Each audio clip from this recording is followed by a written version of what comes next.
Marseille. Construite il y a 2600 ans par les Grecs sous le nom de Massalia, elle a à juste titre la réputation d'être la ville la plus ancienne de France. Mais je vous propose de remonter encore le temps et de commencer par le commencement. Allez, générique.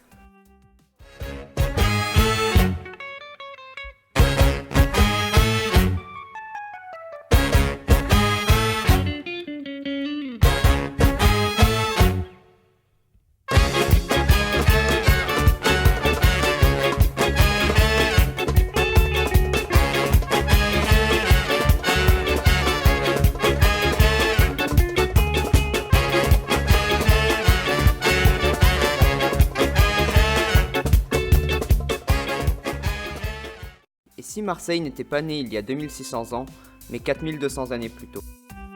En effet, les artefacts retrouvés proches de la butte Saint-Charles, où se trouve désormais la gare du même nom, tendent à démontrer la sédentarité d'un ou plusieurs peuples au néolithique 5800 ans avant Jésus-Christ. À la fois marins et paysans, ils seraient arrivés par la mer, s'abritaient dans des sortes de cabanes en terre visiblement proches les unes des autres, et se nourrissaient essentiellement de produits marins.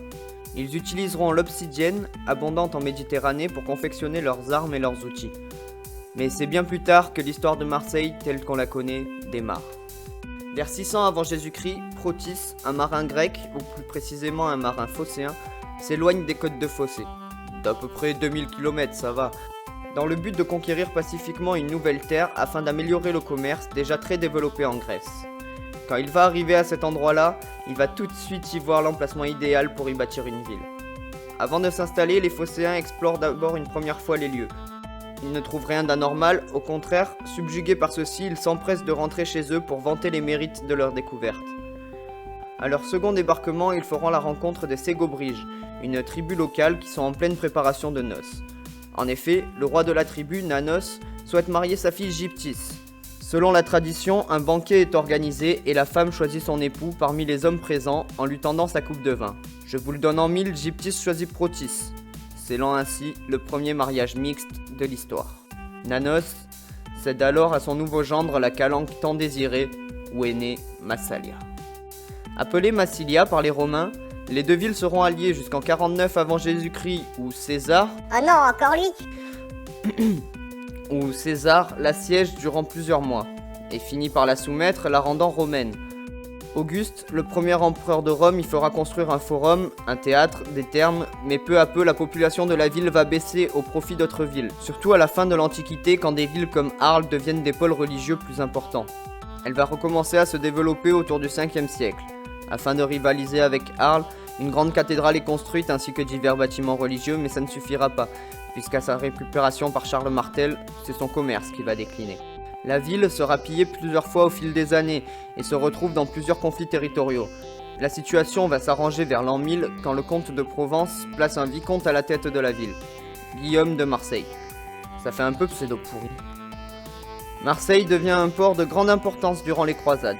Les Marseillais occupent l'Afrique du Nord et prennent un quartier à Saint-Jean d'Acre, en Terre Sainte. En 1347, la grande peste venue d'Asie arrive en Europe par Marseille. Gênes est touchée un peu au même moment, et en un an, tout le pourtour méditerranéen est atteint. La peste va ravager l'Europe pendant 5 ans, en décimant 40% de la population. Marseille aura du mal à s'en remettre, d'autant plus qu'en 1423, les troupes catalanes d'Alphonse V d'Aragon, qui vient de se prendre une raclée par le comte d'Anjou et de Provence Louis III, pillent la ville et allument un incendie qui durera 3 jours. Je vous laisse imaginer les dégâts que ça fait un incendie dans une ville pendant 3 jours. Considérée comme une base maritime stratégique, elle sera reconstruite et peu à peu fortifiée jusqu'en 1526, où François Ier fait construire le château d'If qui deviendra une prison par la suite. Bon, en vrai, ça fait moins flipper, ça ressemble plus à ça. Et on peut le visiter. C'est passionnant. Après les guerres de religion, vous savez, la Saint-Barthélemy, tout ça, la ville aura une fâcheuse tendance à refuser et contester systématiquement le pouvoir royal, ce qui lui doit la réputation de ville rebelle. Comme quoi. En 1615, la population attaque le bureau d'impôt, tuant les commis et brûlant les registres. En 1634, une émeute de pêcheurs conteste la hausse du sel. En 1635 puis en 1644, les habitants se révoltent à nouveau contre les réformes concernant la monnaie. En 1659, un émissaire du roi est tué par la foule. Louis XIV se rend donc sur place en personne pour mettre fin aux troubles. Alors déjà qu'il se déplace en personne, c'est assez exceptionnel, mais pour la petite histoire, il a fait une entrée fracassante. Au lieu de passer par la grande porte, accueilli par les habitants et tout ça, il a fait sauter le mur de la ville. Il a percé un trou dans le rempart et il est rentré en force, histoire de bien rappeler à tout le monde qui c'est qui décide. Quelque temps après, les institutions municipales étaient changées et la ville était occupée par l'armée royale. À partir de 1700, Marseille commence un commerce avec l'Amérique du Sud et les Antilles. Et même si la peste revient à Marseille en 1720 et tue plus de la moitié de la population,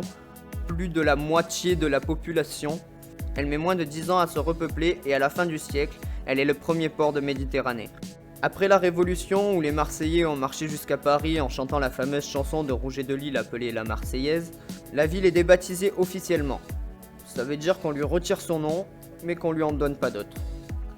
Du coup, pendant 5 semaines, du 6 janvier au 12 février 1794, Marseille est officiellement appelée la ville sans nom. Le 19e siècle, pour Marseille, c'est l'épanouissement le plus total. Entre les conquêtes coloniales, la diminution de la piraterie, la percée du canal de Suez et des traités de libre-échange, la ville ne cesse de se développer. En 1847, le canal de Marseille, long de 87 km et ayant nécessité 11 ans de travail et 5000 ouvriers, est inauguré. Pour commémorer cet événement, un monument à la gloire de l'eau est construit. 20 ans après, c'est le Palais Longchamp. Son architecte, Henri Espérandieu, est également à l'origine de Notre-Dame de la Garde et a participé à la cathédrale de la Major. À partir de 1870, la population va doubler en 70 ans, passant de 300 000 personnes à 600 000 habitants. La ville fait ainsi face à un surpeuplement important découlant du faible nombre de logements construits entre 1880 et 1914. En 1938, Marseille connaît un terrible incendie qui détruit totalement le magasin des Nouvelles Galeries, cause la mort de 73 personnes et endommage quelques immeubles de la Canebière. Devant l'ampleur des sinistres, les sapeurs-pompiers mal équipés et mal entraînés se montrent impuissants à éteindre l'incendie. L'année suivante, le bataillon des marins-pompiers de Marseille est créé.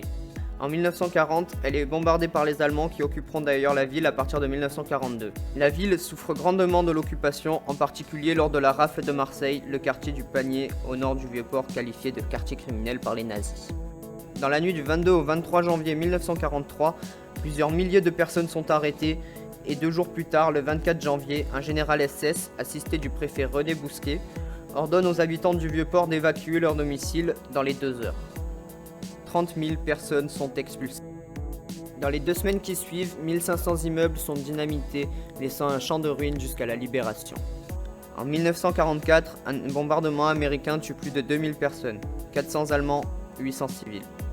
La ville est libérée le 28 août de la même année grâce à l'arrivée des tirailleurs algériens et des goumiers marocains.